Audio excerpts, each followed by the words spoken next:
Hello and welcome to Chapter 9, Section 5, the Binomial Theorem.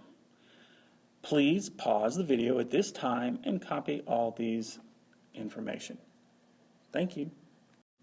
Now we're going to do some examples.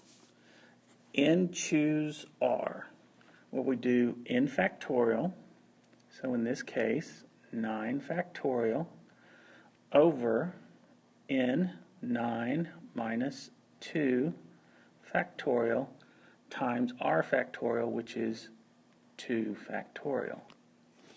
Okay, to be able to do this, I'm going to change the top to 9 times 8 times 7 factorial. Because on the bottom, I know 9 minus 2 is 7, so that gives me 7 factorial, and 2 factorial is 1 times 2. Okay, so that means the 7 factorials divide out, 2 goes in itself 1 time, and into 8 4 times.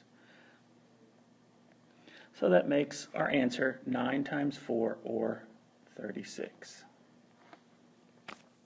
Okay, let's try the next one. It's 8 choose 0, which gives me 8 factorial on the top, 8 minus 0 factorial, n minus r factorial on the bottom, and then r factorial. Okay, we know the top and the bottom are going to be the same, 8 factorial over 8 factorial, and we know 0 factorial is 1. So 8 factorial divides out with 8 factorial, so my answer is 1. Okay, let's try a couple more. 11 factorial over 11 minus 4 factorial times 4 factorial. Since I know on the denominator 11 minus 4 is going to give me 7, I'm going to set up the top to fit that. So that's 11 times 10 times 9 times 8 times 7 factorial. On the bottom I have 7 factorial times 4 times 3 times 2 times 1, which is what 4 factorial is. Now I'm just going to start getting rid of common things. So I have a 7 factorial here, 7 factorial here. I've got 4 times 2 on the bottom, that's 8, so that gets rid of the 8 on top. 3 goes into 9 3 times. So I have 33 times 10, or 330.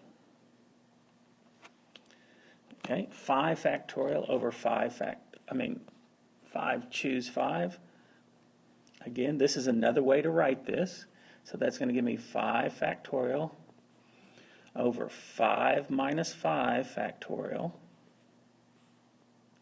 times 5 factorial. Okay. I see I have a 5 factorial and a 5 factorial in the numerator and the denominator, so that's going to stay the same. So that's 5 factorial over 5 minus 5 is 0 factorial, and I know 0 factorial is 1, so that's 1 times 5 factorial.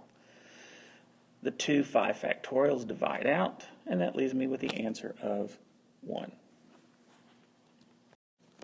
Okay, here's a sample of Pascal's triangle. We could use that to help us with binomial expansion. Please pause the video at this time and copy this down. Okay, here's an example of using Pascal's triangle. Let's look at, like it says, let's look at the 5th row of Pascal's triangle. That's 1, 5, 10, 10, 5, 1. And we want to use it to come up with the 6th row, which would be giving us all the binomial coefficients we need of what we're given. So we always have the 1. 1 plus 5 is 6. 5 plus 10 is 15. 10 plus 10 is 20. 10 plus 5 is 15. 5 plus 1 is 6. And we know we always end with 1. And we have now the binomial coefficients of the given problem. Okay, we're going to do the same thing with these problems, but we actually have a binomial that we're going to expand. First thing we need to do is use the fourth row of the expression, and we get 1, 4, 6, 4, 1. Now we're going to put in the information we get from our binomial. We know that this is going to be the first term, x to the fourth power, and it's going to be 2 to the 0 power. Okay, for the second one, we know it's going to be the first term to the third power, and the second term 2 to the first power. Notice our leading part, the x, is going down as we're going from left to right. The 2 is going up as we're going from left to right. Okay, so we have x to the second times 2 to the second plus, on the next one, it's going to be x to the first times 2 to the third plus x to the 0 times 2 to the fourth. Okay, so 1 times x to the fourth times 2 to the 0 is x to the fourth. 4 times x cubed times 2 is 8x cubed. 6 times x squared times 2 squared is 24x squared. 4 times x to the first times 2 to the third is 32x. And 1 times x to the 0 times 2 to the fourth is 16. We have successfully expanded our binomial. We're going to use the same numbers from Pascal's triangle to do the next one because we're still raising to the fourth power. The only thing that's going to be different are the numbers inside. So we have 1, 4, 6, 4, 1.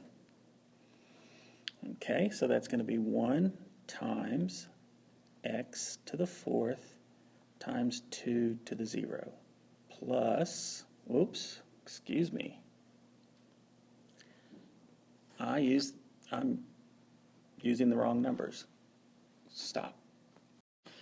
Let's start this problem all over again. Again, it's going to be 1,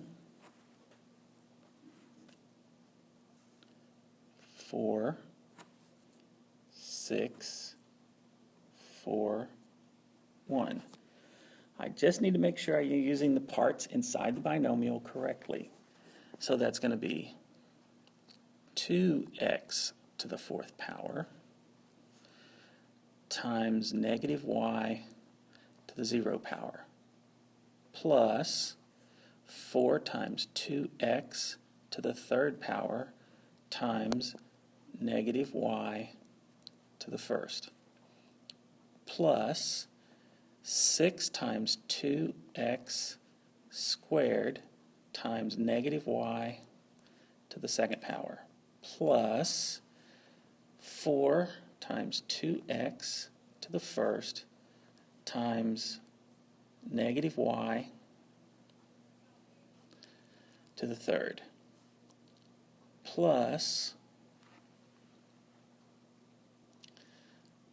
2x to the 0 negative y to the fourth. Okay, we multiply everything out. 2x to the fourth is 16x to the fourth. 4 times 2x cubed is going to be 32 times y is 32x cubed y, but since it's a negative, that's going to make that minus 32x cubed y. Okay, the next one, 6 times 2x in parentheses squared times negative y squared. Everything's going to be positive, so it's going to be plus 24x squared y squared. Okay, the next one, the negative y is cubed, so that's going to make it a negative.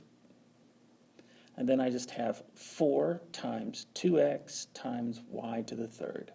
So that's going to be 8x y cubed. Okay, the last one, the y is raised to the the negative y is raised to the fourth power, so that's going to be plus y to the fourth. We have now successfully expanded that binomial. Okay, now we want to find the fifth term of a plus 2b to the eighth power. Well, that means 8, choose 4, times a, the first term, a to the 8 minus 4, times 2b to the fourth. Okay. We get 8 choose 4, we get 70 times a to the fourth times 16b to the fourth.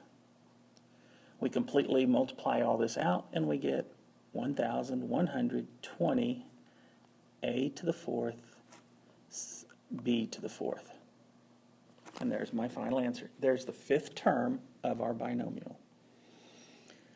Now we want to find the coefficient of the term that has a to the fourth, b to the seventh, in the expansion of 2a minus 3b to the 11th. Okay, all we want to do is find the coefficient. So we have 11, choose 7, and we have 2 to the fourth and negative 3 to the seventh. We're not worried about the variables because all we want to do is find the coefficient. Okay? We do 11 choose 7 and we get 330.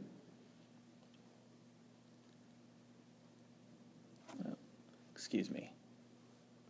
Let's go ahead. You can just go ahead and put all that in your calculator at one time. And you get negative 11,547,360.